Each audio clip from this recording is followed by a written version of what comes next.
নবম ও দশম শ্রেণীর শিক্ষার্থীবৃন্দ, নতুন ভিডিওতে তোমাদেরকে স্বাগত। আজকের ভিডিওতে থাকছে প্রোগ্রামের ডেটা ইনপুট নেওয়া।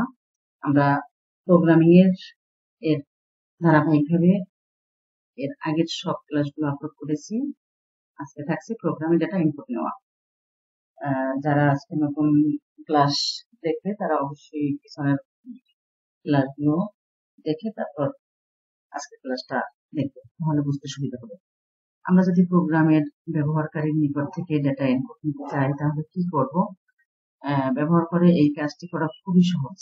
প্রোগ্রামে নির্বাহ করার সময় ইনপুট ফাংশন আসে, তখন প্রোগ্রাম এক্সিকিউটেশন করা বন্ধ করে দেয় এবং ব্যবহারকারী কিছু ইনপুট দিলে তখন তা আবার চলতে থাকে।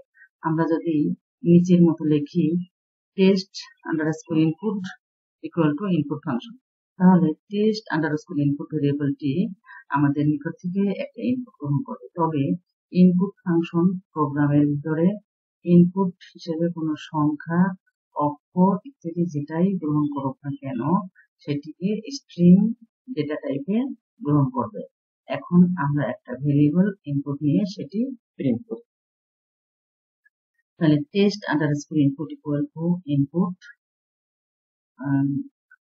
তারপর print test underscore input, print test underscore input. আমি এই ফাংশনের মধ্যে কি রাখতে চাই। আচ্ছা, এই প্রোগ্রামের আউটপুট তাহলে কি হবে? তুমি যা ইনপুট দিবে সেটি কিন্তু আউটপুট হিসাবে প্রিন্ট হবে। কিন্তু খেয়াল করে দেখো, তুমি পূর্ণ সংখ্যা বা ভগ্নাংশ ইনপুট দিলেও সেটির ডেটা টাইপ হিসেবে স্ট্রিং প্রিন্ট হচ্ছে। অর্থাৎ তুমি যে তথ্যই জমা দাও, ইনপুট ফাংশন তথ্যটিকে একটা স্ট্রিং হিসেবে গ্রহণ করবে। কিন্তু তুমি যদি চাও ইনপুটটি যেন স্ট্রিং হিসেবে জমা না হয়ে ইন্টিজার বা ফ্লোট ডেটা হিসেবে জমা হয়, তাহলে তোমাকে তথ্যটি ওই নির্দিষ্ট ডেটা টাইপে রূপান্তর করে নিতে হবে। নিচের মতো প্রোগ্রাম করে আমরা যখন কোনো তথ্য ইনপুট নিচ্ছি, যেমন ইনপুট ফাংশনকে সরাসরি ইন্ট ডেটা টাইপে রূপান্তর করে। আচ্ছা, তাহলে test underscore input equal two int input জানতে চাই। Print test underscore input print type, অর্থাৎ কোন ডাটা টাইপের। প্রোগ্রামটি রান করার পর খেয়াল করে দেখো যে ইন্ট ইনপুট ফাংশন লেখার কারণে টেস্ট ইনপুট ভেরিয়েবলটি ইন্ট ডেটা টাইপে রূপান্তরিত হচ্ছে। আবার আমরা চাইলে একটা তথ্য ইনপুট নেবার সময় নির্দিষ্ট কমেন্ট বা নির্দিষ্ট নির্দেশনা দিয়ে দিতে পারবো। সেজন্য ইনপুট ফাংশনের ভিতরে এই যে কোটেশনের মধ্যে দিয়ে সেই কমান্ড লিখে দিতে পারি। যেমন আমরা যদি লিখি এভাবে test underscore input equal input, কোটেশনের মধ্যে provide a sentence as an input, print test underscore input print type test underscore input. তাহলে প্রোগ্রামটি রান করার পর প্রথমে আমাদের কাছে একটা ইনপুট কমান্ড প্রদর্শন করবে। এটা সেন্টেন্স অ্যাজ অ্যান ইনপুট। এখন আমরা যদি চাই আমাদের ইনপুট নেওয়া তথ্য প্রিন্ট করার আগে ও পরে আরো শব্দ বা বাক্য প্রিন্ট করতে পারি। এই জন্য যে শব্দ বা বাক্য প্রিন্ট করতে চাই সেটি প্রিন্ট এর মধ্যে কোটেশনের ভিতরে লিখবো এবং তারপর কমা চিহ্ন দিয়ে আমাদের ভেরিয়েবলের নাম লিখে দেব।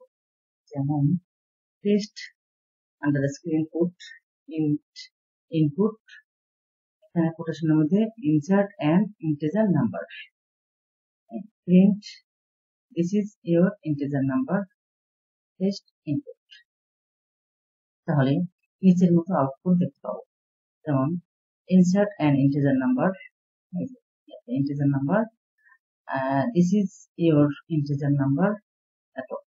এখানে খেয়াল করে দেখো, প্রিন্ট ফাংশনের মধ্যে যখন আমরা টেক্সট প্রিন্ট করেছি তখন সেটি কোটেশন বা একক উদ্ধৃতির ভিতরে লিখেছি, আর যখন আমরা একটা ভেরিয়েবল প্রিন্ট করেছি সেটিকে কোনো সিঙ্গেল কোটেশন বা একক উদ্ধৃতির মধ্যে না রেখে সরাসরি ভেরিয়েবলটির নাম লিখেছি।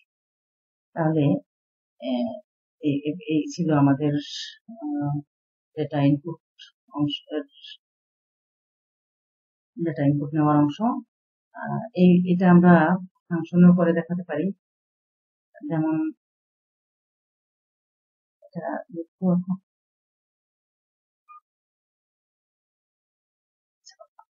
এই ছিল আজকের ক্লাস। আমি পরবর্তীতে এই কাজগুলো পাইথন সফটওয়্যারে লিখে দেখাবো। এখন এই ভিডিওতে এতগুলো কাজ দেখালে ভিডিও লং হয়ে যাবে, সেজন্য আমি এখন দেখাবো না। আমি এর উপরে আলাদা একটা ক্লাস দেব পরবর্তীতে। তো আজ এ পর্যন্তই। সবার সুস্থতা কামনায় সবার জন্য শুভকামনা। আল্লাহ হাফেজ।